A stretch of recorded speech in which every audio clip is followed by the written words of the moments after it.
하나님 말씀입니다. 야고보서 4장 6절에서 10절까지 말씀입니다. 신약성경 374쪽입니다. 한 절씩 교독합니다. 그러나 더욱 큰 은혜를 주시나니 그러므로 일렀으되 하나님이 교만한 자를 물리치시고 겸손한 자에게 은혜를 주신다 하였느니라.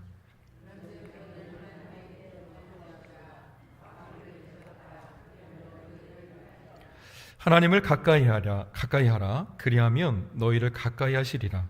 죄인들아 손을 깨끗이 하라. 두 마음을 품은 자들아 마음을 성결하게 하라.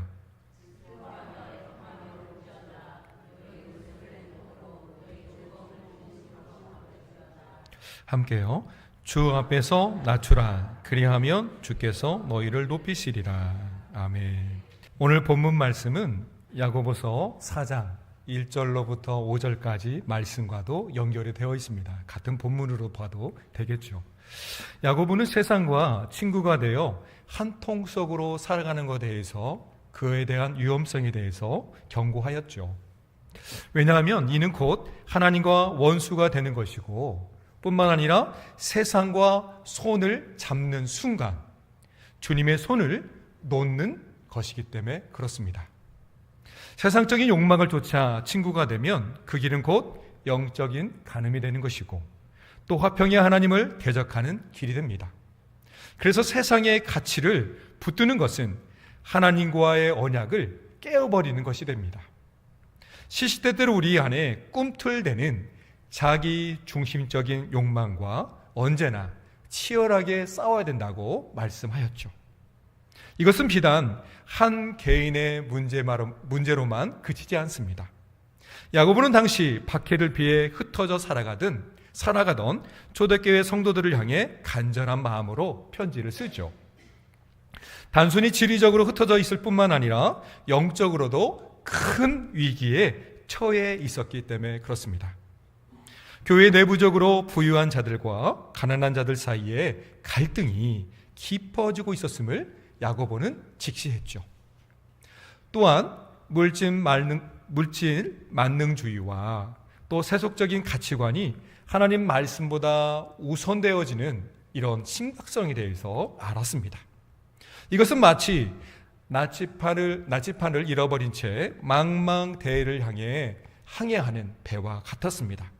하늘은 맑고 또 파도도 잔잔하지만 항해의 목적과 방향을 알려주는 나치판이었기 때문에 어떻습니까? 배는 결국 제자들을 빙빙 맴돌고 것이고 또 뿐만 아니라 자초될 위험까지 처하게 됩니다. 야고보가 마주했던 공동체가 바로 이런 모습이었습니다. 하나님의 말씀이라는 유일한 나치판을 떠나서 세상적인 가치를 따라 움직일 때 교회라는 집의 기초가 무너지게 되는 것이고 또 함께 세운 벽은 어떻습니까? 금이 가서 붕괴될 위험에 처하는 것이죠.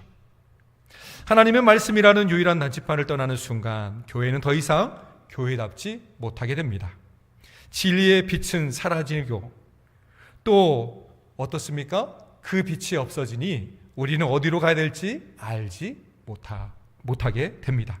그러므로 우리는 어떤 상황에서도 말씀을 붙들어야 된다라고 야고보는 말해주고 있죠.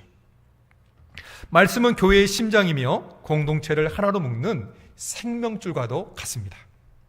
그 줄을 놓는 순간 우리는 영적 생명을 잃게 되죠. 욕심에 휩쓸려 하나님의 말씀이라는 기준을 잃어버린다면 영적 방향을 잃고 끝없는 혼란과 갈등 속에서 어떻습니까? 허우적 거리는 겁니다. 야고보는 이러한 세속주의를 세상과 벗하게 된 것이라고 말하면서 이는 곧 하나님과 원수가 되는 것이라고 말하고 있습니다. 아주 준엄한 경고를 그들에게 날리고 있죠. 하나님과 관계를 온전히 지키기 위해서는 우리 내면의 욕심과 또 피 흘리는 싸움이 있어야 합니다. 이 싸움은 하나님과 맞서 싸우는 것이 아니라 하나님을 가로막는 우리 안에 헛된 욕망과 맞서 싸우는 것이죠. 왜냐하면 우리의 존재와 삶의 모든 이유가 하나님께로부터 시작되기 때문입니다. 만물은 주에게서 나오고 주로 말미암아 주에게로 돌아갑니다. 그러므로 우리의 모든 것이 다 주님이 주신 은혜의 결과이며 그 누구도 하나님의 은혜 없이는 단 한순간도 살아갈 수 없습니다. 우리의 몸과 마음, 영혼, 그리고 모든 삶 자체가 하나님이 주신 선물이라는 겁니다. 내 것이라고 주장할 수 있는 것 단 하나도 없습니다. 하나님께서 우리에게 주신 것을 거두어 가시면 어떻습니까? 우리에게는 텅 빈 공허함만 남을 뿐이죠. 우리가 아무리 힘쓰고 애쓰고 최선을 다한다 할지라도 하나님의 은혜가 아니면 아무 일도 이루어지지 않습니다. 그러므로 우리는 이 은혜를 붙들고 세상의 질서가 하나님의 주권을 흔들려고 한다 할지라도 어떻습니까? 믿음 위에 굳게 서야만 합니다. 모든 주권은 오직 하나님께만 있으며 우리의 모든 순간은 만물의 주인이신 하나님의 은혜 가운데 있습니다. 우리는 이 진리를 마음에 깊이 새기고 그 은혜에 합당한 사람으로 굳건히 서야만 하겠죠. 세상의 논리에 휩쓸려 하나님의 주권을 잊고 살아가기 쉬운 우리에게 야고보는 단호하게 선포합니다. 그러나 더욱 큰 은혜를 주시나니라고 이렇게 말씀하고 있죠. 이 한 문장은 세상적인 가치와 욕심을 버리고 하나님께로 돌아오는 사람에게는 놀라운 은혜가 있음을 말해주죠. 우리 6절 말씀인데요, 같이 한번 읽어보겠습니다. 시작.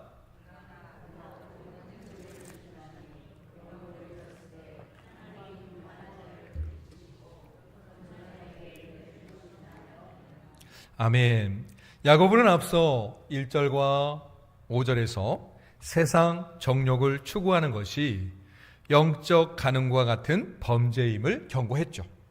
오늘 본문에서는 그와 반대로 하나님을 향한 성도들의 올바른 자세를 설명합니다. 특히 겸손히 하나님 한 분만을 경외할 것을 말씀하고 있죠.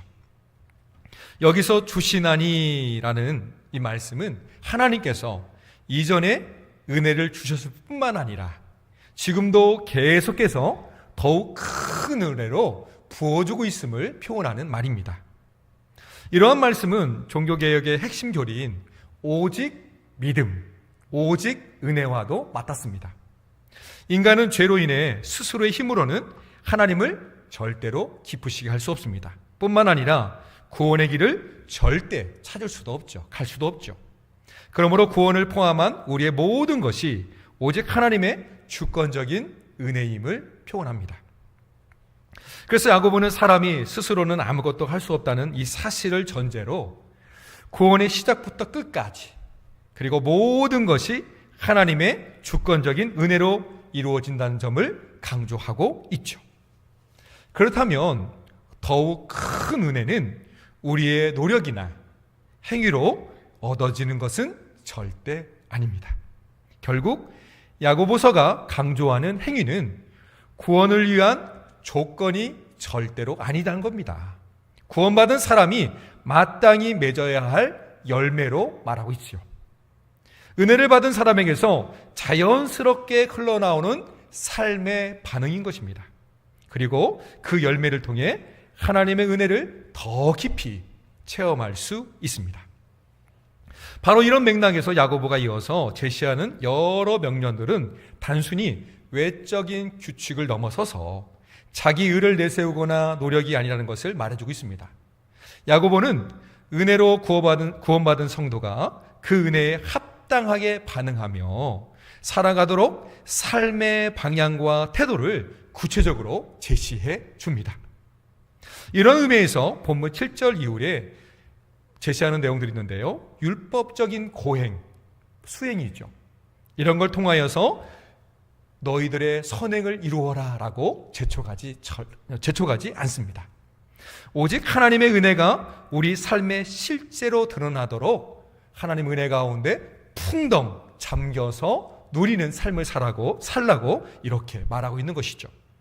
좀 더 쉽게 말하면 겸손이 하나님의 질서 가운데 순복하며 뿐만 아니라 하나님 말씀 가운데 기쁨을 누리라라고 권면하고 있죠. 그렇다면 하나님께서 우리에게 주시는 더욱 큰 은혜는 무엇이며 누가 이 은혜를 받을 수 있을까요? 6절 하반절에 그 해답을 명확히 제시합니다. 하나님이 교만한 자를 물리치시고 겸손한 자에게는 은혜를 주신다라고 말씀합니다. 이 말씀은 잠언 3장 34절 말씀을 인용한 것인데 같이 한번 읽어볼까요? 진실로 그는 거만한 자를 비웃으시며 거룩한 자에게는 은혜를 베푸시나니. 아멘. 여기에서 표현된 교만한 자는 남 위에 서서 자신을 드러내는 모습으로 그려지고 있습니다. 야고보가 말하는 이런 자들은 화평을 원하는 하나님의 뜻을 비웃으며 자기 욕망을 쫓아 시기하며 다투는 이런 사람들로 그려지고 있죠. 또한 물리치시고라는 표현도 살펴보면 어떤 뜻이냐면 대항하여 전쟁하다, 대적하여서 전쟁하다는 뜻을 지닌 군사적인 개념이었습니다. 그래서 교만한 자들은 만군의 하나님을 대적하는 이런 미련한 행동을 하고 있다는 것을 알려주고 있죠. 그래서 만군의 하나님께서 그들을 막아 선다면 그들은 반드시 패망할 수밖에 없죠. 그래서 솔로몬은 잠언 16장에서 이렇게 말합니다. 교만은 패망의 선봉이요 거만한 마음은 넘어짐의 앞잠이다 라고 말해주고 있죠. 교만은 하나님 없이도 살 수 있다고 생각하는 마음, 즉 자기 중심적인 삶, 또 자신이 왕인 것처럼 살아가는 삶, 또 뿐만 아니라 자신이 하나님처럼 행동하려는 이런 영적 교만한 태도들이겠죠. 반면 겸손한 자는 하나님의 은혜를 받는 복된 사람입니다. 성경이 말하는 겸손은 단순히 성격이 조용하거나 온유하거나 자신을 낮추는 행위를 넘어섭니다. 진정한 겸손은 하나님 앞에 자신의 무력함을 깨닫고 뿐만 아니라 전적인 무능함, 자신으로서는 어떻게 할 수 없는 죄에 대해서나 이런 모든 것에 대해서 할 수 없음을 하나님 앞에 고백하는, 철저히 인정하는 그런 모습으로 겸손이라고 표현하고 있습니다. 그래서 이사야 64장 6절 말씀에 이렇게 기록하고 있습니다. 우리 같이 한번 읽어보겠습니다. 시작.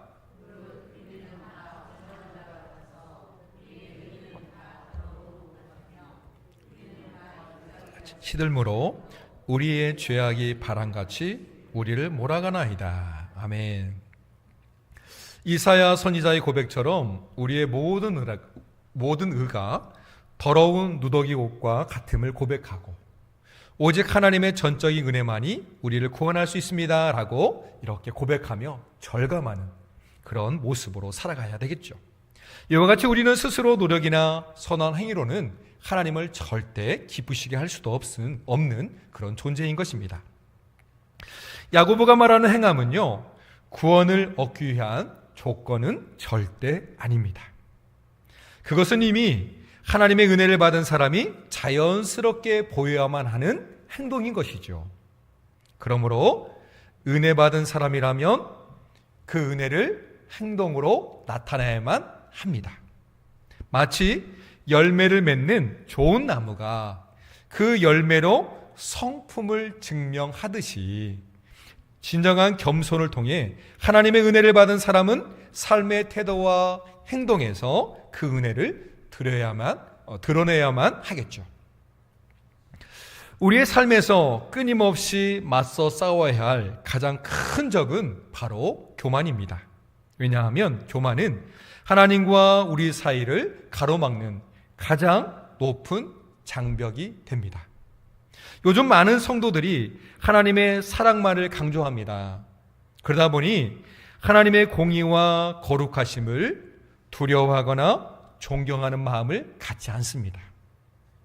하지만 진짜 겸손은 이런 경외심에서 나오는 것이고요. 또 하나님은 이런 겸손한 사람에게 은혜를 더하여 주십니다. 이제 야고보는 구체적으로 우리가 어떻게 이 교만을 버리고 겸손의 자세를 취해야 하는지 알려주죠. 본문 7절 말씀인데요. 또 같이 읽어보겠습니다.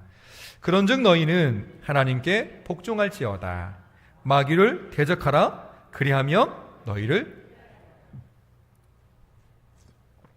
아멘. 야고보는 그런즉 너희는 하나님께 복종할지어다 라고 말하면서 앞선 말씀을 정리하면서 성도들이 하나님께 가져야 할 태도를 교훈하고 있죠.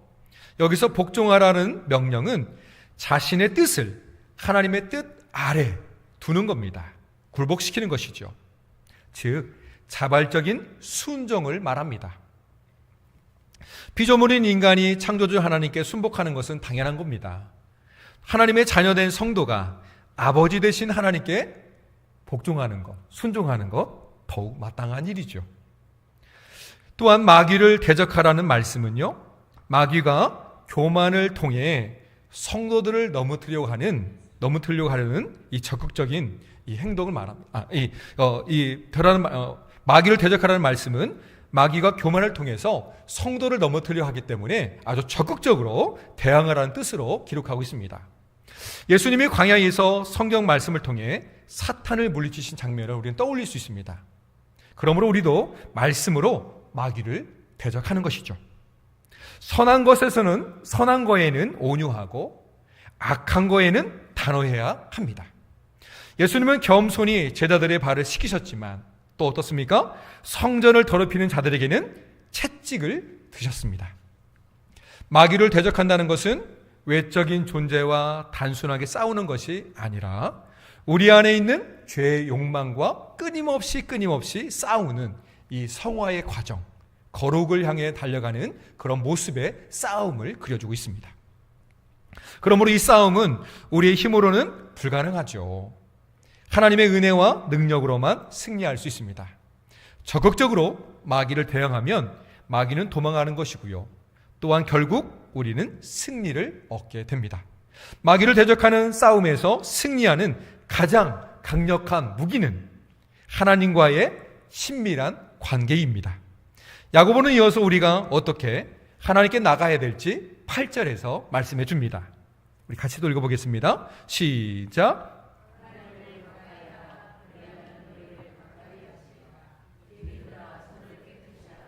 두 마음을 품은 자들아 마음을 성결하게 하라. 아멘. 야고보는 세상과 버타며 동시에 하나님과도 친밀하려는 성도들을 향해 거침없이 죄인들아, 두 마음을 품은 자들아 라고 이렇게 호통을 칩니다. 이런 가운데 그들의 영적 상태가 얼마나 심각한지, 그리고 그 이중적 태도가 얼마나 하나님 앞에서 옳지 않은지를 분명하게 알려주죠. 야고보는 이러한 사람들에게 두 가지 명령을 합니다. 첫 번째 명령, 손을 깨끗이 하라 합니다. 이 표현은 구약에서 하나님께 나아가는 자가 자신을 정결하게 하는 행동을 가리킵니다. 특히 제사장들이 성소에 들어가기 전에 반드시 손을 씻었던 의식에서, 이 정결 의식에서 나오게 됩니다. 또 유대인에게서는 어떻습니까? 음식을 먹기 전 손을 씻는 이 전통도 있었습니다. 그런데 야고보는 여기에서 단순한 겉모습, 손만 씻는 것이 아니라 이것을 넘어서서 마음과 삶, 이 모든 것이 깨끗해야 된다라고 말하고 있는 겁니다. 그래서 도덕적으로나 영적으로 정결할 것을 말해주죠. 하나님께 가까이 가기 위해 가장 먼저 필요한 것은 자신의 죄를 회개하고 또 그리스도의 보혈로 씻김받는 것이죠. 이사야 선지자도 이렇게 말합니다. 피 묻은 손을 씻어 깨끗하게 하라라고 이렇게 명령하고 있습니다. 그 씻음이 악을 버리고 선을 행하는 삶으로 이어져야 된다라고 강조하고 있죠. 따라서 야고보는 단순히 죄를 씻는 데서 멈추지 말고 회개한 후에 적극적으로 거룩함을 향해 나가야 된다라고 말해줍니다. 그 두 번째 명령은 무엇일까요? 마음을 성결하게 하라입니다. 성결케 하다라는 말은 본래 제사장들이 성전에 들어가기 전 행했던 정결 의례에서 비롯되었습니다. 야고보는 이를 다르게 설명하는데 어떤 것에 강조점을 두냐면 바로 이겁니다. 마음을 한 방향으로만 돌리는 겁니다. 가르치는 것이죠. 그래서 믿음과 의심 사이, 또 바알과 하나님 사이, 또 세상과 하나님 사이에서 머뭇거리지 말고 두 마음을 품은 모든 걸 다 내어버리고 하나님 앞에 한 마음을 품어 하나님께로 나아가는 것을 표현하고 있습니다. 하지만 당시 성도들은 하나님을 멀리하고 세상적인 것에 가까이하며 하나님 앞에서는 어땠습니까? 손절하였습니다. 이러한 태도는 하나님과 세상을 동시에 섬기려는 두 마음에서 비롯된 것이었죠. 하나님은 인격적인 부인이시며 성도가 하나님 앞에 친근히 엎드릴 때 하나님은 은혜와 복으로 응답하십니다. 그러므로 우리는 이 모든 것을 다 끊어내어버리고 하나님 앞에 나가야만 하겠죠. 그러기에 야고보는 회개를 촉구하며 손을 깨끗이 하라, 마음을 성결하게 하라고 명령하고 있는 겁니다. 그리고 이어서 회개하는 우리의 태도가 어떠해야 되는지 말씀해 주는데요. 9절 말씀입니다. 우리 또 같이 읽어보겠습니다. 시작.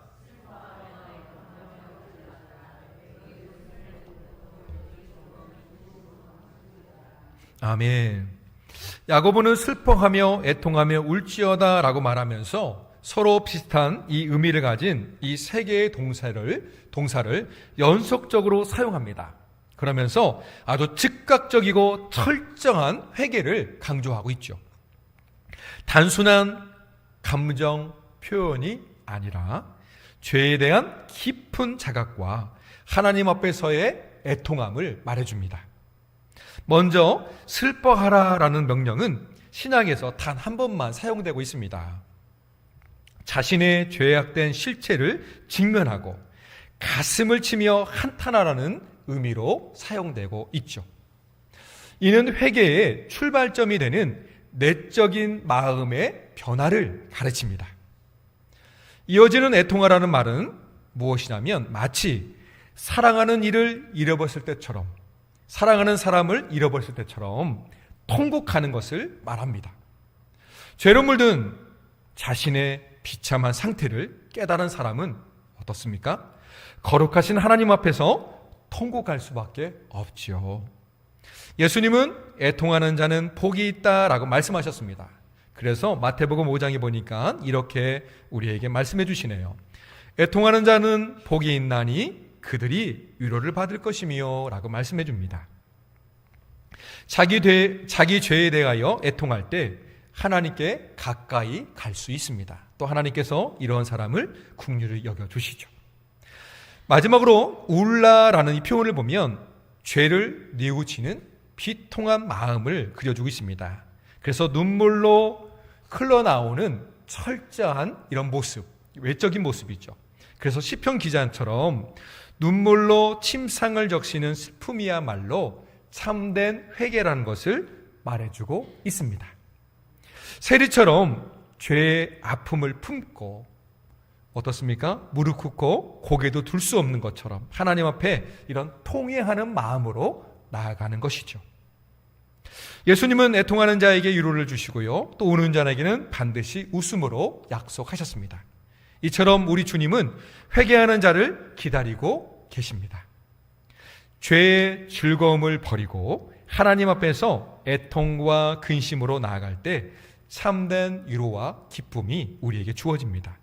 혹시 오늘 우리의 웃음과 즐거움의 출처가 세상이 주는 것이라면 어떨까요? 그것을 끊어버리고 이제는 애통과 근심으로 바꾸어 하나님께 나가야 되겠죠. 우리 마지막 본문 10절 말씀도 같이 읽어보겠습니다. 시작. 주 앞에서 낮추라. 그리하면 주께서 너희를 높이시리라. 이 말씀은 겸손한 자에게 주어지는 은혜의 약속입니다. 하나님 앞에서 자신의 비참함을 인정하고 죄를 애통하며 성결한 마음을 갖는 사람을 어떻게 했습니까? 어떻게 해야 된다는 거죠? 하나님께서 높여주신다라고 말씀하고 있는 겁니다. 그렇습니다. 우리가 이 말씀의 위로를 받고 또 하나님 주신 은혜를 사모하게 되는 것이죠. 오늘 말씀을 정리하며 맺습니다.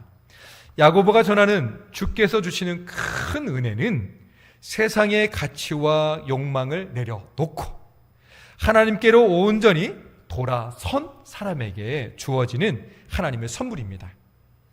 이 은혜는 우리의 노력이나 공로로 얻어지는 것은 아닙니다. 이미 은혜로 우리에게 주어진 하나님의 사랑입니다.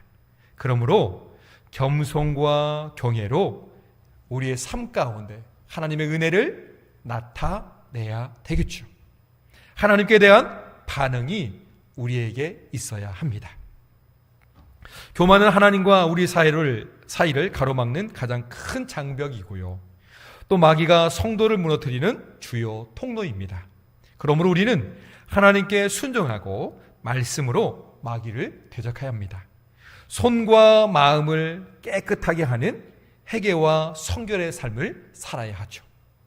하나님의 은혜 안에 거할 때 우리는 세상의 유혹과 혼란 속에서도 흔들리지 않고 하나님과 친밀한 관계 속에서 참된 위로와 기쁨을 반드시 누리게 될 것입니다.